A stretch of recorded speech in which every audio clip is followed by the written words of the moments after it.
바울이 3차 선교 여행을 끝내고 예루살렘으로 복귀합니다. 큰 일이 일어났죠. 어떤 일인가요? 가짜 뉴스 때문에 곤혹을 치릅니다. 특별히 두 가지로 그 가짜 뉴스를 압축을 하면, 이 바울이 율법을 회파했다는 거예요. 파괴했다. 율법을 무시했다. 그런 가짜 뉴스가 횡행했고요. 또 하나는 결정적인 것이 이방인을 성전 안으로 데리고 갔다. 유대인 입장에서는 용서가 안 되는 겁니다. 이방인과는 접촉이 불가하고 이방인을 쓰레기로 취급을 했는데, 그런 이방인을 성전 안으로 데려갔기 때문에 성전을 부정하게 만들어 인물로 지목이 돼서 그런 소문이 예루살렘에 가득 찼습니다. 그날 마침 바울이 예루살렘 성전에 있었는데, 그 모습을 보고 유대 군중 다수가 바울을 죽이려고 폭동이 일어났어요. 이 폭동을 잠재울 수가 없으니까 군대가 동원을 합니다. 천부장이라고 성경에 나오는데 지휘관이에요. 최고 지휘관이 군대가 개입을 해서 바울을 체포합니다. 그 와중에 바울이 이 지휘관한테 간청을 해가지고, 내가 한번 그래도 변증할 기회를 줘야 되지 않겠냐.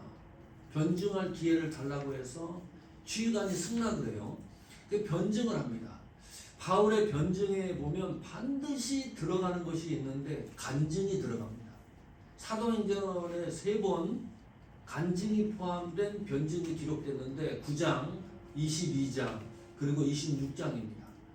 바울의 간증은 개인의 경험으로 얘기하는 것이 아니라, 그 바울의 간증에는 이 복음이, 하나님이 바울이라는 인간 삶 속에 어떻게 개입했는지를 설명하는 거예요. 복음의 실제죠. 복음의 역사입니다. 복음은 뜬구름이 아니다. 이 복음은 형이상학적인 것이 아니다. 이 복음은 추상적인 게 아니고, 내 속에 복음이 들어오면 반드시 눈으로 확인되는, 실제화된다는 것을 간증을 통해서 증언을 합니다. 그 가운데 가장 핵심적인 것이 바울을 불러주신 소명에 관한 부분입니다. 바울의 간증을 쭉 얘기를 하면서 마지막 부분에 이런 얘기를 합니다. 사도행전 22장 21절 보십시오. 나더러 또 이르시되 떠나가라. 내가 너를 멀리 이방인에게로 보내리라 하셨느니라. 누가 하신 말씀이죠? 주님이, 예수님이 나타나서 누구에게? 바울에게 하신 말씀이에요. 그 말씀 그대로 유대인 청중들 앞에서 증언하는 거예요. 내용을 설명하는 겁니다. 그런데 이 말씀을 듣고 또 한 번 뒤집어져요. 또 한 번 바울을 죽이려고 전보다 더 강력하게 바울을 비방하고, 군중 다수가 바울을 향하여 죽이기로 작정하고 달려들어요. 그래서 이 문제를 또 지휘관이 개입을 해가지고 바울을 영내로 데리고 갑니다. 그리고 곰곰이 생각하는 거예요. 도대체 이 바울이라는 인간이 어떤 인간이길래 이렇게 유대인들이 바울을 공격하는 것일까? 유대인들은 선민 사상이 있습니다. 하나님은 우리들만의 하나님이고 이방인의 하나님이 아니에요. 그런데 이 복음대로 바울이 움직이면 이방인도 복음을 받아들이잖아요. 그러면 유대인과 이방인이 모두 같은 형제예요. 이 지금까지 내려왔던 전통과 역사, 유대인의 역사가, 경계가 다 무너지는 겁니다. 그러니까 결사적으로 유대인들은 반대할 수밖에 없는 거죠. 최근에 전쟁 일어났잖아요. 이스라엘이 어디 갔었죠? 남부 레바논 갔습니다. 무슨 일이 있었나요? 예수님 형상, 신상을 땅에 눕혀놓고 도끼로 머리를 갖다 박살을 냈어요. 난리가 났어. 이 전 세계에 크리스찬들이 그걸 보고 또 종교심이 있는 분들은 그래도 그 존중의 의미가 있잖아요. 이 마음에 어떤 신상을 봤을 때 그렇게 회파하진 않거든요. 아마도 제 생각은 그 망치로 예수님의 신상을 때려 부셨던 그 이스라엘 군병은 정통파 유대인일 것이다. 그렇게밖에 해석이 안 돼요.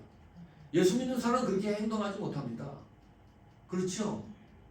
그래도 최소한 예의가 있는데 그 당시 유대인들 생각도 그거예요. 이방인들에게는 절대 복음이 들어가서는 안 되는 거예요. 지금도 유대인들은 이 땅에 오셔서 돌아가시고 부활하시고 재림하실 예수를 믿지 않습니다. 아직도 예수님이 안 오셨다고 생각을 해요. 그러나 다수 유대인들이 이제 믿기 시작을 합니다. 이제 세상 끝날이 가까워오고 있다는 증거이기도 합니다. 이 유대인들에게 이런 복음의 메시지를 증거한 거예요. 바울이. 이거 가짜입니까?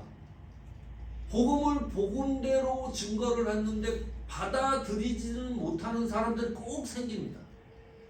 사도행전 22장 21절의 그 상황과 비슷해요.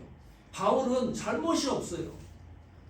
예수님한테 들었던 그 내용 그대로를 복음을 전하는데 유대 청중은 죽기 살기로 바울을 죽이려고 달려들잖아요. 그러나 바울은 들은 그대로를 증거해야 될 소명이 있습니다. 이 지휘관이 보니까 이 바울이 보통 인물이 아닙니다. 가만히 따져보니까 정치적 문제는 아닌 것 같아요. 그래서 어디로 이동시킵니까? 바울을 공회로 보내서 재판을 받게 합니다. 그 공회가 어떤 공회죠? 산헤드린 공회입니다. 들어보셨을 거예요. 성경에 이 공회가 굉장히 중요한 공회입니다. 산헤드린 공회는 유대인 최고 의결 기관입니다. 최고 의결 기관이에요. 몇 명의 의원이 그 산헤드린 공회의 의원이냐 하면 70명에서 71명입니다. 당연히 유대인들이죠. 바리새파가 있고 서기관이 있고 성경 해석하는 학자가 있고 그리고 사두개파도 있고 이거 완전히 다 유대인들이 뭉쳐져 있는 집단입니다. 이 산헤드린 공회에서는 재판도 합니다. 종교적인 문제를 다뤄요. 정치적 문제는 안 다루고 율법을 해설한다든지 성전의 안전을 위해서 성전에 관한 문제를 다룬다든지 그리고 가장 중요한 거 종교 재판을 합니다. 이 재판에서 사형도 확정할 수가 있어요. 그런데 사형을 확정하지만은 실제 집행은 못합니다. 누가 하는 거죠? 로마 정부가 하는 거예요. 그 산헤드린 공회에서 가장 이 산헤드린 공회 재판에 가장 피해를 받던 사람이 누군가요? 예수님이에요. 이 공회에서 사형을 확정합니다.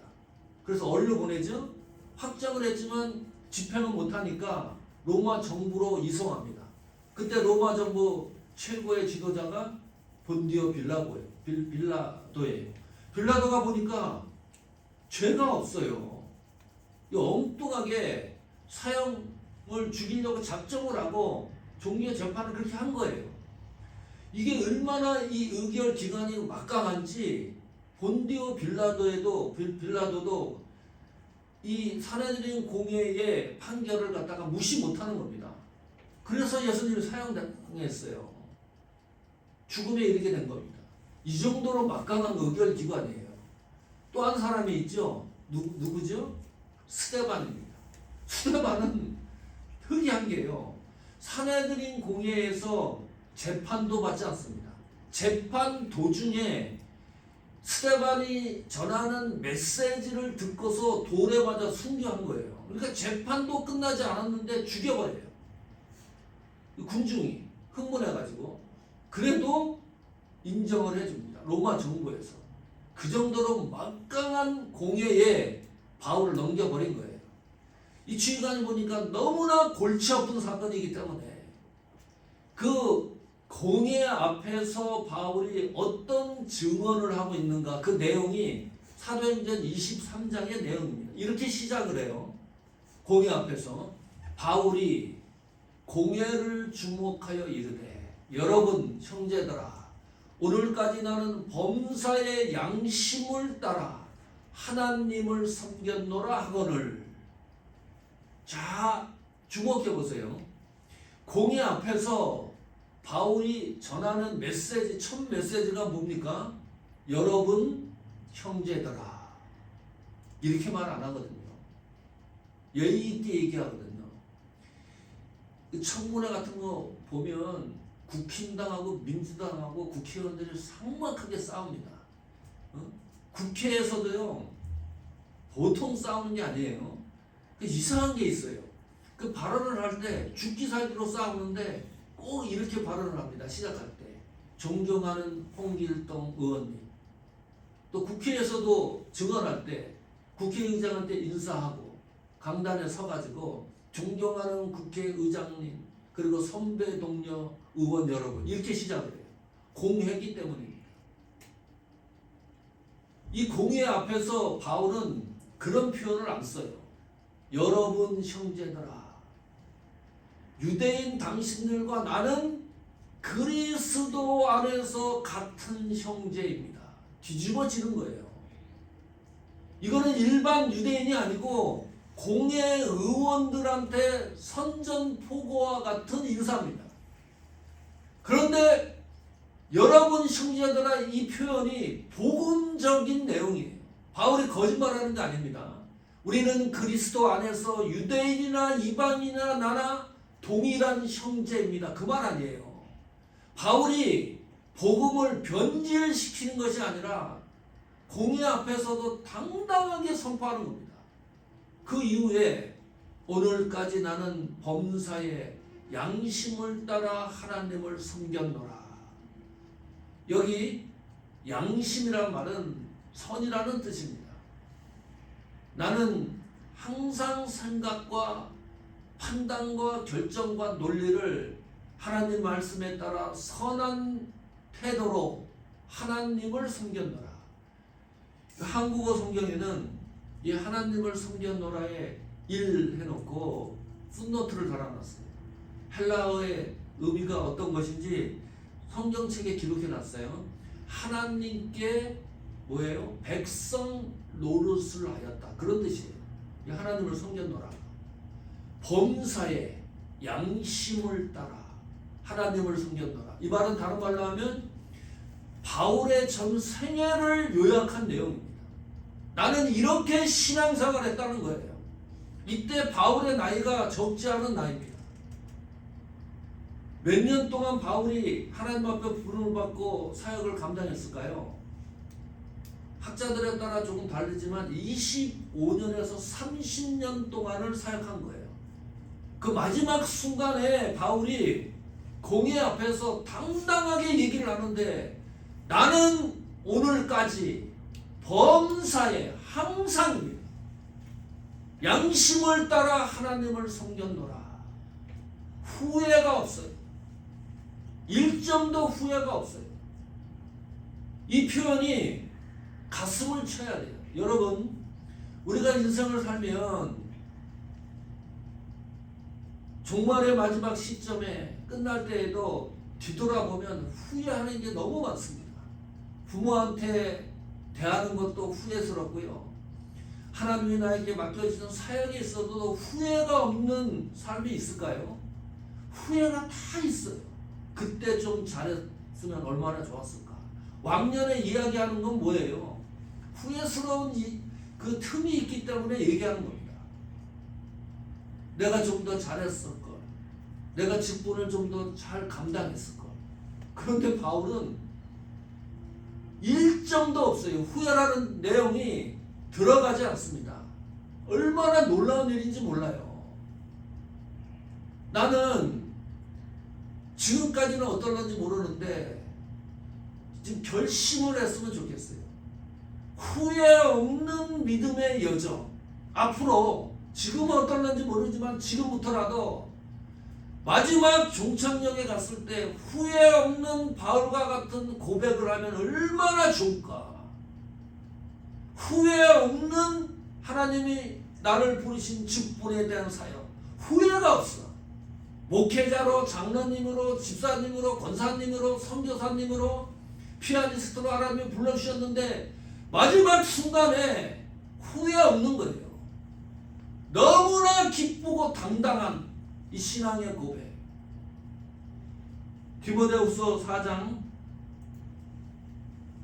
이것이 바울의 마지막 고백 아닙니까? 우리가 너무나 잘 아는 거예요. 다시 한번 긴장하면서 7절 같이 읽어보겠습니다. 시작. 나는 선한 싸움을 싸고 나의 달려갈 길을 마치고 믿음을 지켰으니 후회가 없어. 바울은 이제 후로는 죽은 다음에서도 너무나 확신이 차 있어요. 나를 위하여 의의 멸관이 예비되었으므로 주곧 의로우신 재판장이 그날에 내게 주실 것이다. 확신하는 겁니다. 사역에 대해서 얼마나 멋있습니까? 이 신앙의 걸음이. 내게만 아니라 주의 나타나심을 사모하는 모든 자에게도니라. 강력한 거예요. 우리 후회 없는 사역을 해봅시다. 적어도 우리 사모하는 교회 성도들은 마지막 순간에 내 삶을 정리할 때 1점도 후회 없는 사역에 있어서, 믿음에 있어서, 신앙에 있어서, 사랑하는 것에 있어서, 헌신하는 것에 있어서 후회 없는 그 길이 되기를 축원합니다. 아멘. 하나님을 섬겼다는 것에는요, 관계입니다. 홍길동이 이렇게 얘기합니다. 나는 범사에 하나님을 섬겼다. 그렇게 얘기를 하면 듣는 청중이 웃기고 있네. 그럴 수도 있잖아요. 뭔 하나님을 섬기냐. 비난의 화살을 쏠 수가 있어요. 그거는 하나님을 섬긴 것이 결코 아닙니다. 바울이 하나님을 섬겼다는 것에는 관계가 형성된다는 거예요. 그 말을 들었던 청중들도 그것을 인정했다. 안 믿는 사람들도 인정했다. 그래야 그 문장이 완성되는 겁니다. 나는 하나님을 열심히 섬겼다 그러는데 내 주위에 있는 나랑 관계된 사람들은 웃기고 있네. 이것은 제대로 하나님을 섬긴 것이 아니다. 25년, 30년 동안 바울이 사역하는 것을 지켜본 사람들이 인정을 하는 거예요. 그러니까 바울의 그 메시지가 강력해지고 우리가 그 바울의 신앙과 사역을 바라보면서 확신을 얻는 거잖아요. 저희 아버지가 중학교 때, 그러니까 지금 몇 년 전이에요. 수십 년 전입니다. 그때는 뭐 컴퓨터도 발전되지 않을 때잖아요. 이제 새마을금고 이사장, 그러니까 새마을금고를 참 시골에서 이제 시작을 합니다. 우물, 고찌, 위아리, 또 그 흩어져 있는 시골 마을에 하나 이제 은행이 세워지는 거잖아요. 어디서 시작을 했느냐? 저희 집 안방에서 시작을 합니다. 저희 아버지는 제가 이제 느끼기에 국민학교도 졸업을 안 하신 것 같아요. 내가 그 말은 못 물어봐요. 아버지 그 자존심 가지는 것 같아서 내가 느낌에는 국민학교도 중퇴하신 것 같아요. 중학교는 아니고 성경 군학부 이런 그 학교를 다니신 것 같아요. 자, 그런데 그때 이제 중학교 때니까요. 중학교 1학년, 2학년 때니까 봉투를 갖고 와요. 그 시골 사람들이 그 봉투를 갖고 와서 저금을 하는 겁니다. 그리고 아버지는 종이장을 갖다 놓고 누구누구 이름 얼마 이걸 기록을 해요. 그걸 내가 생생해. 그 중학교 때 생각이 무슨 생각을 하냐면 이 사람들도 미친 거 아니냐. 아니 아버지를 어떻게 믿고서 봉투를 갖고 와서 아버지한테 저금을 하느냐.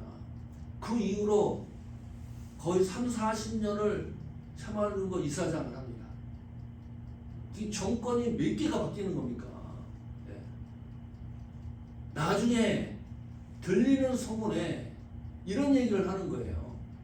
아버지가 이사장 자리 내려왔을 때 사람들이 돈을 또 제일 빼갑니다. 이 건물도 있었고 직원도 있었어요. 이게 이제 커지니까. 근데 아버지가 새마을금고 이사장 끝나니까 돈을 다 빼가요. 이 재산이 없으니까 이 새마을금고에 다른 큰 새마을금고와 합쳐졌습니다. 지금 그런 상태인데 소문에 왜 이렇게 사람들이 처음 돈을 갖고 왔는가? 그때 딱 한 가지입니다. 백제훈 성철의 아버지는 운천제일교회 장로님이시다. 이것이 보증이 된 거예요. 이건 놀라운 거예요. 예? 그거를 1년, 2년, 3년을 지켜본 게 아닙니다. 지역 주민들이 최소 20년, 30년을 지켜보고 확증된 거예요. 바울의 사역이 그겁니다. 그냥 내가 오늘날까지 범사의 하나님을 섬겼다고 하는 이 고백이 1년 안에 세워진 게 아니에요. 수십 년 동안 신앙의 길을 걸어간 것을 바울 자신도 고백하고 관계가 형성된 분들도 그것을 인정하기 때문에 그 메시지가 우리에게 힘이 되는 겁니다. 남은 생애가 바울의 고백처럼 꼭 그렇게 됐으면 좋겠어요. 오늘날까지 범사에 나는 하나님을 섬겼노라. 자, 바울이 인사말로 공회 앞에서 그 얘기를 하니까 대제사장이 이름이 아나니아입니다. 이 아나니아 대제사장이 그거를 듣고서 얼마나 그 반응을 한번 보십시오. 사도행전 23장 2절 한번 보십시오. 읽어보세요. 시작. 대제사장이 아나니아가 바울 곁에 서 있는 사람에게 그 입을 치라 명하니. 조금 이따 나오겠지만 대제사장이 아나니아인 것을 바울은 몰라요. 옷을 이 대제사장은 옷을 제사장 옷이 있는데 그날은 입고 오지 않은 것 같아요. 아주 빨리 소집된 공예이기 때문에 어쨌든 성경은 대제사장 아나니아의 반응을 기록해 놓고 있는데 그 입을 치라. 이거는 모욕적인 거거든요. 바울이 인사말을 한 거에 대해서 도저히 받아들일 수가 없다. 그 말이죠. 여러 가지 요소가 있을 거예요. 괘씸죄입니다. 인사할 때 제대로 예의를 갖추고 안 했다. 그러니까 대제사장으로서는 버르장머리가 없는 거죠. 이 바울 때문에 온 예루살렘이 지금 복잡해졌잖아요. 폭동이 일어나고. 그런데도 강단에 섰으면, 공회 앞에 섰으면 내 일로 이런 일이 일어난 것에 대해서 죄송합니다. 그런 예의를 표해야 되는데 그런 예의도 표하지 않고, 이 아나니아는 바울의 가짜 뉴스를 신봉했던 대제사장 같아요. 이 인간은 율법을 파괴하고 성전을 더럽힌 자이다. 또 하나 결정적인 게 있습니다. 바울은 예수님한테 데마색 도상에서 부름받기 전에는 사내들인 공예에 충성스러운 일꾼이었습니다. 그 기독교인들을 박해했잖아요. 근데 지금은 역전이 돼서 기독교인이 되어 있어요. 변절자라는 의식이 대제사장 아나니아에게는 있었을 것이다.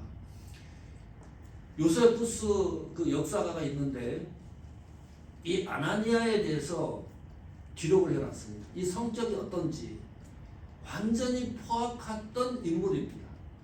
정치적 인물입니다. 아주 이 로마 정권에 딱 달라붙었던 인물이에요.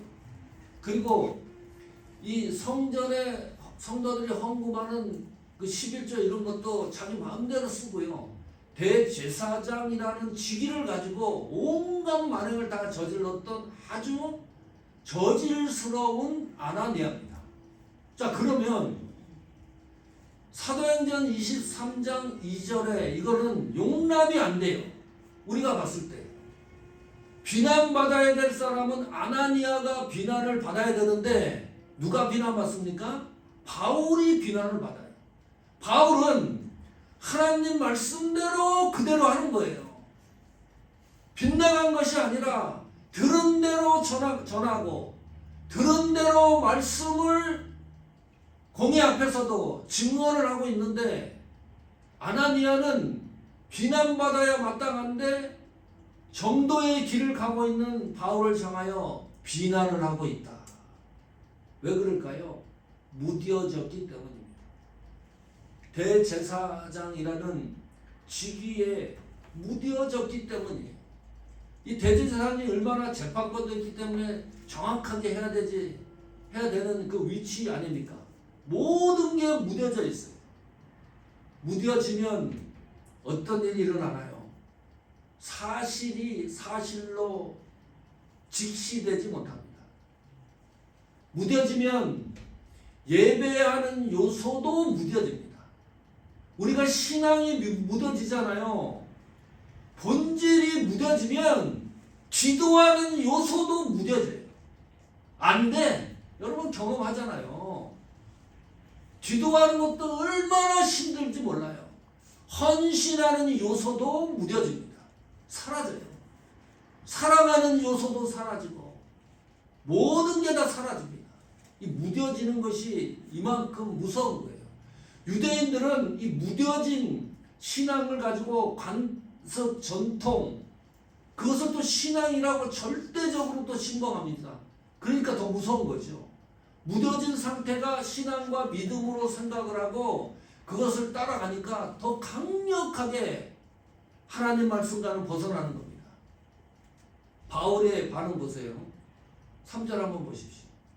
그 대제사장이 입을 치라 명하니까 바울이 발끈하는 장면이 3절에 나오는데 같이 읽습니다. 시작. 바울이 이르되 회칠한다며 하나님이 너를 치시리로다. 내가 나를 율법대로 심판한다고 앉아서 율법을 어기고 나를 치라 하느냐 하니. 이 바울의 분노입니다. 2절은 대제사장의 분노고 3절은 바울의 분노입니다. 바울이 회칠한 담이요. 이 회칠한 담이라는 표현이 예수님도 썼어요. 누구한테 썼나요? 서기관, 바리새인들한테 썼습니다. 이스라엘은 이런 게 있어요. 우기가 지나고 건기가 오면 길가에 이 무덤, 시신을 묻어놓은 무덤들이 있습니다. 그러면 거기에다가 하얀 가루를 회칠을 합니다. 하얀 가루를 뿌려놔요. 이곳에 무덤이 있다는 것을 표현을 해놓는 거죠. 유대인들은 무덤을 지나가지 않아요. 그 표시를 안 해놨다가 그냥 지나가면 왕재수, 또 부정하다고 생각하는 거예요. 그렇기 때문에 아주 그런 거에 너무너무 예민한 유대인들입니다. 그러니까 회치를 해놓는 거예요. 그 무덤을 표시하기 위해서. 가난한 사람들이니까 길가에 이런 데 무덤을 하죠. 돈 있는 사람들은 공동거지 사고 비석세우고 좋은 데 가서 묻히잖아요. 이 회칠한 담이라고 하는 말은 겉과 속이 다르다, 그 말입니다. 이 겉은 보기에 하나님을 열심히 믿는 것 같은데 속은 죽은 시체 냄새가 난다, 그런 뜻입니다. 이 강력한 경고입니다. 이 바울이 말하는 이 회칠한 담이요, 이 이야기를 듣고 기뻐할 사람이 없어요. 왜 이렇게 바울은 분노하는 건가요? 바울이 분노한 장면들이 성경에 나오는데 단어를 강력하게 씁니다. 어떤 경우는 저주를 받을지어다, 저주라는 단어도 쓰고요. 베어버린다, 이런 뜻도 쓰고요. 베드로 앞에서는 면전에서 책망을 합니다. 고린도 교회에서는 너무 이 공동체가 엉망진창으로 가니까 매를 가지고 가야 되겠다, 매를 종아리를 좀 쳐야 되겠다, 강력한 표현들을 합니다. 바울이 이렇게 강력한 표현을 하는 이유는 복음이 질서대로 증거되지 않을 때입니다. 복음이 변질될 때 회칠함다며 강력한 분노를 일으켜요. 복음이 제대로 실제적으로 적용이 안 될 때 바울은 참지를 못하는 겁니다. 공동체가 하나님 말씀대로 움직이지 않을 때 이 거룩한 분노죠. 거룩한 의를 표출하는 거죠. 이 시대에도 목소리를 내는 교회가 필요하다. 목소리를 내는 신앙인이 필요하다. 교회가 크고 적은 간에 하나님 앞에 올바르게 신앙생활하는 신앙의 정통성을 갖고 있는 교회나 신앙인들의 목소리가 정말 그리운 시대입니다. 이것이 이제 점점 사라지잖아요. 요즘 시대에. 자, 이랬더니 공의회에 있던 사람들이 깜짝 놀랍니다. 보세요. 곁에 선 사람들이 말하되, 사도행전 23장 4절입니다. 하나님의 대제사장을 내가 욕하느냐. 그러니까 바울은 몰랐던 거예요. 이 대제사장이. 5절에 보면 정중하게 또 바울이 사과를 합니다. 읽어보세요. 시작. 바울이 이르되 형제들아 나는 그가 대제사장인 줄 알지 못하였노라. 기록하였을 때 너의 백성의 관리를 비방하지 말라 하였느니라 하더라. 정중하게 사과한 거죠. 금방 사과합니다. 또 비열해 보이죠. 근데 5절의 내용을 잘 읽어보면 바울은 대제사장에게 사과하는 이유는 뭡니까? 왜 사과를 하는 거예요? 이 대제사장이 잘못된 걸 확신하는 거예요.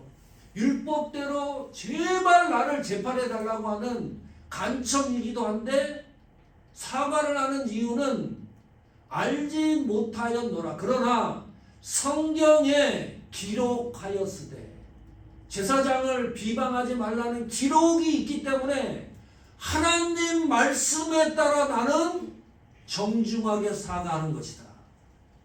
그냥 사과하는 게 아니라 말씀에 따라 사과하는 것이다.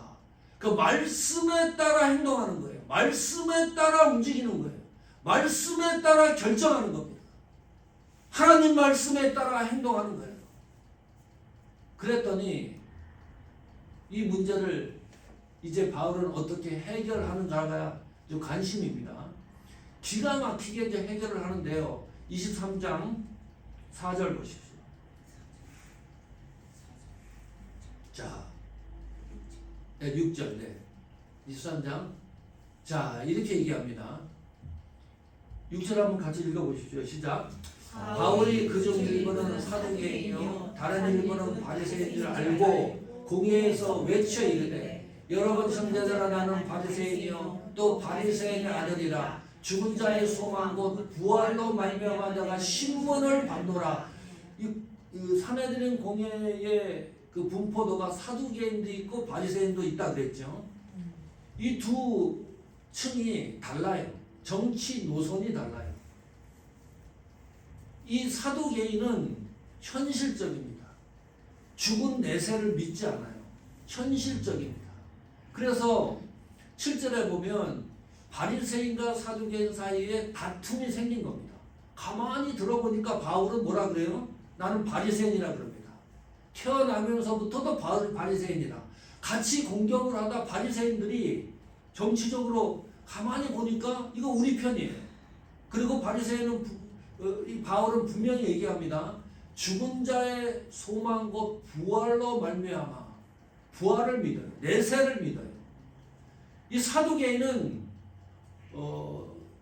창세기, 출애굽기, 레위기, 모세 오경만 믿어요. 그러나 이 바리새인은 부활도 믿고 구약 성경 전체를 믿어요. 그러니 당연히 다툼이 일어나죠. 이거 봐라. 이 바울은 바리새인은 우리 편이네. 사두개인이 보니까 이건 아니야. 그래서 둘 사이에 다툼이 일어난 겁니다. 8절 한번 보십시오. 이는 두 사두개인은 부활도 없고 천사도 없고 영도 없고 하고 바리새인은 다 있다 함이라. 자, 9절 한번 읽어보십시오. 시작. 크게 떠들어 바리새인 편에서 서기관이 일어나 다투어 이르되 우리가 이스라엘을 보니 악한 것이 없도다. 혹 영이나 혹 천사가 그에게 말하였으면 어찌하겠느냐 하여. 그러니까 공격했던 바리새인 공무의 의원들이 이 바울을 옹호하고 나선 거예요. 재판이 안 돼. 이 성경 읽어보면 개판이 됩니다. 서로 의원들끼리 싸워요. 피 터지게 싸웁니다. 바울을 막 찢어 죽일 정도로 이 문제가 심각해지니까 또 군대 장관, 지휘관이 개입을 합니다. 영내로 데리고 가요. 여기다 놨다가는 이 재판이 안 되기 때문에. 그리고 그날 밤 하나님이 바울에게 나타나서 이런 메시지를 전합니다. 11절입니다. 다시 같이 있습니다. 시작. 그날 밤에 주께서 바울 곁에 서서 이르시되 담대하라. 내가 예루살렘에서 나의 일을 증언한 것 같이 로마에서도 증언하여 하리라 하시니라. 얼마만큼 담대하라고 하는 예수님의 음성입니다. 다메섹 도상에 들었던 음성이고 바울이 성전에서 들었던 음성이고 또 그날 밤에 들었던 음성입니다. 바울에게 나타나서 바울을 위로하는 담대하라는 예수님의 음성입니다. 이게 얼마나 우리한테 바울에게 효과가 있는 메시지일까요? 저는 개인적으로 하나도 위로가 되지 않는 말이에요. 이 담대하라는 말이. 왜냐하면 바울은 지금까지 보면 공의 앞에서도요 얼마나 담대한지 몰라요. 담대함이 없는 게 아닙니다. 두려움이 없어요. 하나님의 말씀은 분명 말씀대로 그대로 행하는 인물이 바울입니다. 그 바울에게 담대하라고 하는 것은 이 담대하라는 이 메시지가 바울에게 그 어느 정도 위로가 될까? 위로에 대해서 약하다는 것을 느낍니다. 그리고 하나님이 너무 이기적이다. 왜냐하면 예루살렘에서 나의 일을 증언한 것 같이 로마에서도 증언하여야 하리라. 이것 때문에 담대하라는 거예요. 이제 이해하셨죠? 이 담대하라는 메시지가 무엇 때문에 담대하라는 겁니까? 사역 때문에 담대하라는 거예요. 소명 때문에 담대하라는 거예요. 바울이 혹시 이 예루살렘 이스라엘에서 사역을 포기할 것 같으니까 뭐 그럴 일도 없겠지만 거기에서도 담대했지만 더욱 강한 힘을 주는 겁니다. 사역을 완성하는 데 있어서 담대하라는 것을 이야기합니다. 성도 여러분, 우리가 신앙생활할 때 또 사역을 감당할 때 우리를 지탱하는 힘이 어디에서 나오는지 아세요? 소명을 감당할 때입니다. 이거 사람들이 잘 느끼지 못합니다. 우리가 뭐가 안 되고 지치면 무엇부터 해결하려고 그러냐면 나에게 맡겨진 사명을 다 거의 다 내려놓습니다. 그냥 어영부영하든지 흐지부지하든지 교회를 뭐 떠나는 분들도 있고 하나님이 나에게 주신 소명이 너무나 흐려져요. 그런데 우리가 가장 힘에 부칠 때 나를 지키는 힘은 소명입니다. 사명입니다. 목사라는 소명이 나를 지키는 거예요. 장로님이라는 소명이 나를 이 땅에 신앙으로 끝까지 사역을 감당하게 하고 믿음의 여정을 걷게 하는 거예요. 권사, 집사, 이게 아무것도 아닌 것 같죠? 사도행전 23장 11절에 말씀하잖아요. 담대하라. 이기적인 것 같을 때 하나님의 양심이 바울의 소명을 다시 한번 확인시켜주는 거예요. 예루살렘뿐만 아니라 로마에서도 증언하리라. 바울의 증언에서도 나타납니다. 한 군데만 더 보고 정리를 하겠습니다. 고린도후서 28장 30절입니다. 보세요. 이에 일은 고사하고 아직도 날마다 내 속에 눌리는 일이 있으니 곧 모든 교회를 위하여 염려하는 것이라. 이 28절의 바울의 이 내용이 그냥 나온 내용이 아닙니다. 그런 얘기했습니다. 바울에게 사역에서 일어났던 초자연적 기적은 너무 많아요. 죽은 자까지 살립니다. 그렇잖아요. 손수건과 앞치마를 가지고 병자들이 막 일어나요. 그런 초자연적인 역사들이 너무 많이 일어났는데 바울 개인에게는 딱 한 번만 일어납니다. 로마로 항해하다가 베담섬에 이 배가 파손돼서 도착하지요. 독사에 물립니다. 근데 살아요. 그리고 하나님 앞에 기도하죠. 바울이 나에게 질병이 있는데 고쳐달라고 해도 하나님 안 고쳐줘요. 바울 개인에게는요 초자연적인 기적이 거의 일어나지 않아요. 백승철 목사와 초자연적인 기적을 경험한 걸 얘기하면 나보다 못할 수도 있어요. 응? 여러분 한번 보세요. 신앙생활하면서 초자연 기적이 얼마나 우리에게 많아요. 근데 바울은 개인에게는 너무 인색한 거라. 돌에 맞으면 맞아요. 감옥에 갇히면 그냥 갇혀요. 하나님이 초자연적인 기적이 일어나서 해결해 줘야 되는데 강도를 만나면 강도에게 뜯겨요. 배가 고프면 그대로 또 헐벗고 굶주리고 해결이 안 돼요. 그런데 변하지 않는 것이 있습니다. 뭐가 변하지 않는 거죠? 모든 교회를 위하여 염려하는 것이라. 이것이 바울 생애에 나타났던 최고의 초자연적인 기적입니다. 담대하라는 게 그겁니다. 바울에게 하나님이 나타나서 소명을 다시 한번 확인시켜 주는 거예요. 이것은 바울 생애가 종말에 고할 때까지 변하지 않는 겁니다. 그래서 내가 부득불 자랑할진대 내가 약한 것을 자랑하리라. 어떻게? 하나님이 나에게 오셔서 소명을 담대하게 해주시기 때문에 그 사역을 끝까지 감당했던 것을 고백하는 겁니다. 바울에게 강한 게 뭡니까? 소명입니다. 기억하십시오. 우리 생애가 하나님 앞에 범사에 항상